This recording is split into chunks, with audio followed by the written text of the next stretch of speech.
गाजर वाटपाचा कार्यक्रम झाला आणि या गाजर वाटपाच्या कार्यक्रमामध्ये आपण पाहिलं असेल तसं मुंबईसाठी काय मिळालं, शहरी भागांसाठी काय मिळालं, हा एक प्रश्न आपल्या सर्वांनाच उपस्थित झाला असेल.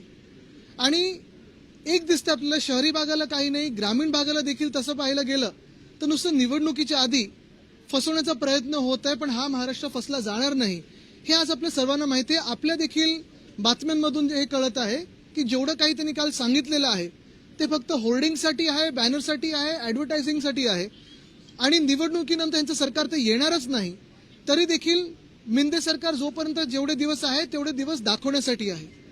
हे जरी असलं तरी आमची एक मागणी आज शिवसेना उद्धव बाळासाहेब ठाकरे पक्षाच्या वतीने आम्ही इथे मांडत आहोत. ही मागणी फार महत्त्वाची आहे. शहरी भागांमध्ये खास करून अनेक शहरं जशी मुंबई आहे, ठाणा आहे, पुणे आहे, कल्याण डोंबिवली आहे, आपल्याला माहिती आहे खूप मोठ्या प्रमाणात स्लम सोसायटीज आहेत आणि या स्लम्समध्ये, या झोपडपट्टी वसाहतींमध्ये आता आपण पाहिलं जाल तर अनेक अशा स्लम सोसायटीज आहेत जिथे वर्षानुवर्ष कामं रखडलेली आहेत. काही काही ठिकाणी बिल्डर सोडून गेलेले आहेत कामं, विकासक नाही आहेत. SRA, या SRAंमध्ये विकासक सोडून गेलेले आहेत आणि काम बंद पडलेलं आहे.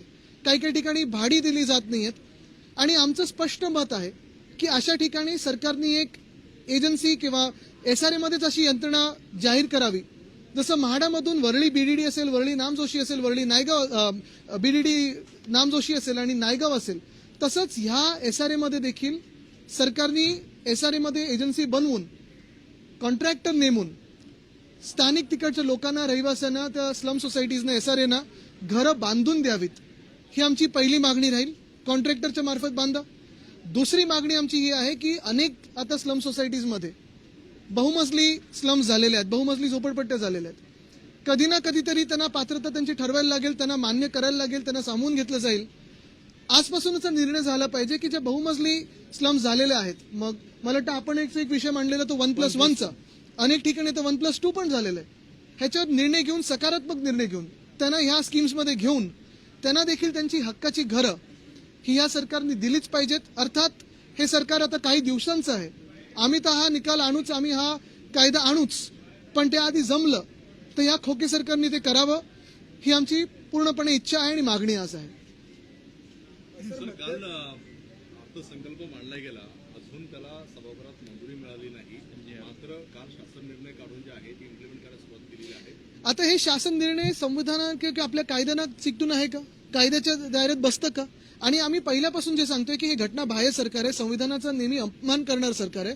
आणि काल मला वाटतं मंजूर होण्याच्या आधी शासन निर्णय होऊ शकतो की नाही हा एक प्रश्न झालाच.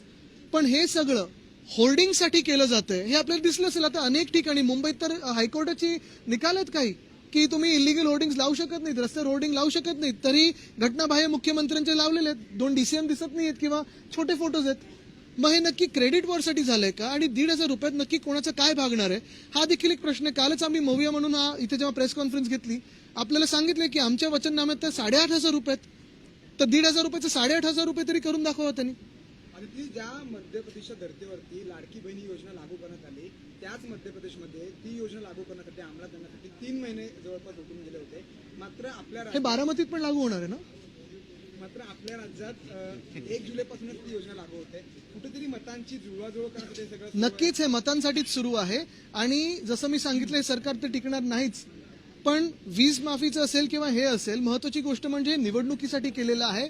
भाजपचा आणि मिंदे सरकारचा पराभव हा निश्चित आहे आणि कुठे ना कुठेतरी लोकांना फसवण्यासाठी हा प्रयत्न होत आहे. तर लोक फसणार नाहीत, कारण गेल्या 2 वर्षामध्ये आपण पाहिलं असेल, महिला सुरक्षा असेल, खरं तर हे सरकार जेव्हा पहिलं बनलं तेव्हा एकही महिला यांच्या कॅबिनेटमध्ये देखील नव्हती. काही असे मंत्री आहेत त्यांच्या मंत्रिमंडळात की ज्यांनी सुप्रियाताईंना घाणेरड्या शिवे दिलेल्या आहेत, ते देखील आहेत. काही लोकांवर भयानक आरोप आहेत, ते आहेत.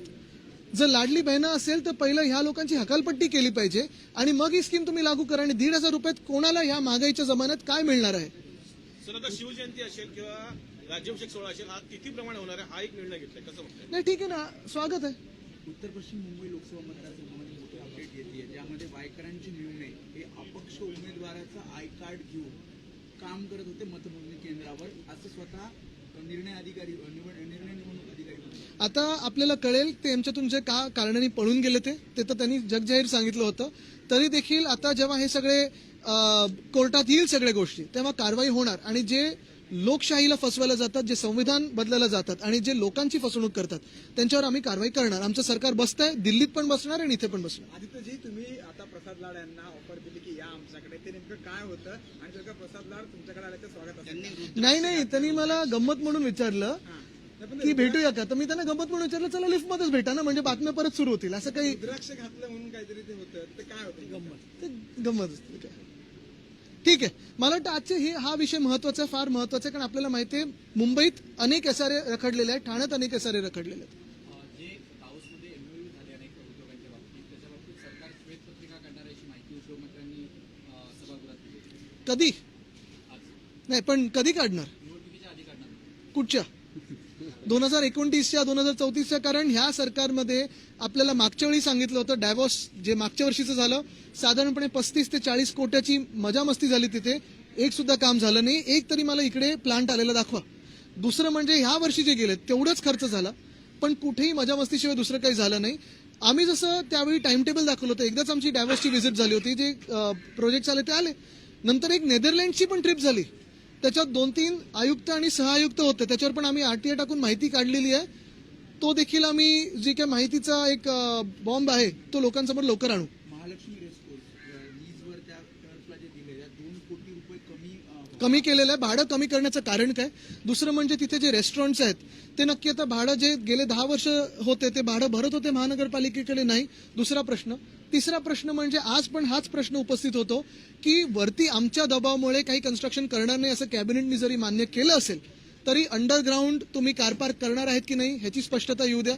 चौथी गोष्ट म्हणजे थीम पार्कची कोणालाच गरज नाही, कोणाला एसएल वर्ल्ड वर्लीमध्ये नकोय, लँडस्केपिंग करून पाहिजे. पण सगळ्यात महत्वाचं म्हणजे तिथे आमचे साधारणपणे 250-300 लोक राहतात, 350 लोक राहतात. आणि आम्ही मग सुनील जी असतील, मी असेल, सचिन जी असेल, आम्ही आमच्या आमदारकीच्या कारकिर्दीत त्यांना नेहमी वेगळ्या वेगळ्या सुविधा देत आलेलो आहे. मग कधी पाण्याचं असेल, कधी काय असेल, त्यांना तुम्ही कुठे नेणार? ते सगळे तिथेच रेसकोर्सवर काम करतात. आणि आपल्या सर्वांचे जे टॅक्स पेअर म्हणून पैसे आहेत 100 कोटी, ते तुम्ही तबेल्यांवर खर्च करणार का? तबेले मालक जे आहेत ते स्वतःचे घोडे पाळतात, तिथे रेसिंग करतात, त्यांना विरोध नाहीये. पण जर स्वतः घोडे पाळू शकतात तर तबेले तरी डागडुजी करू शकतात. आमच्या पैशानी म्हणजे मुंबईच्या पैशानी, ज्या मुंबईच्या बीएसटीला हे सरकार आर्थिक सहाय्य करायला नाकार देतं, तेच सरकार RWITCच्या तबेल्यांना 100 कोटी उधळपट्टी करतंय. हे तुम्हाला मान्य आहे का?